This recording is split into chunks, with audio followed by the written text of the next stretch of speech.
జై మాతంగి. ఎల్లుండి 30వ తారీఖు నుంచి అంటే లక్షవారం నుంచి మాఘ శుద్ధ పాడ్యమి అంటే మనకి అతి వైభోగమైనటువంటి అతి విలువైనటువంటి మనం ఇంతకాలం ఎదురు చూస్తున్నటువంటి శ్యామల నవరాత్రులు మనకి ఆ రోజు నుంచి మొదలవుతున్నాయి.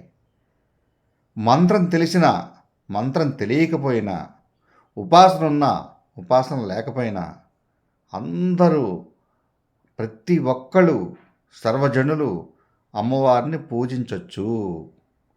ఫోటో పెట్టుకుని చక్కగా మీకు అష్టోత్తరంతో అంగపూజతో మీరు పూజ చేసి మనం ఎలా అయితే ఇంట్లో మనం లలిత అమ్మవారికి మన లక్ష్మీ అమ్మవారికి అందరికీ మనం పూజ చేస్తున్నామో అలాగే ఈ అమ్మవారు శ్యామల అమ్మవారికి కూడా మనం పూజ చేసి మీ కలిగింద నైవేద్యం పెట్టి అమ్మవారి తాలూకు అనుగ్రహాన్ని పొందొచ్చు. అందరికీ ఉపాసన ఉండాలనే లేదు.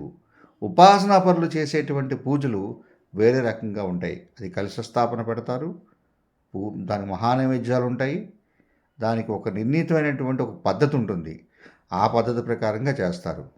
ఉపాసన ఆ గురు సాంప్రదాయంలో లేనటువంటి వాళ్ళు ఎవరు చేసినా కూడా ఇలా సూక్ష్మంలో చేయొచ్చు. అయ్యో మాకు మంత్రం లేదు కదా అని చెప్పి నిరుత్సాహపడద్దు. అందరూ పూజించి అమ్మవారి తాలూకు అనుగ్రహాన్ని పొంది మీరు సుఖ సంతోషాలతో కుటుంబాలతో ఆనందంగా ఉంటారని ఆశిస్తూ మతంగీశ్వర్యే నమః.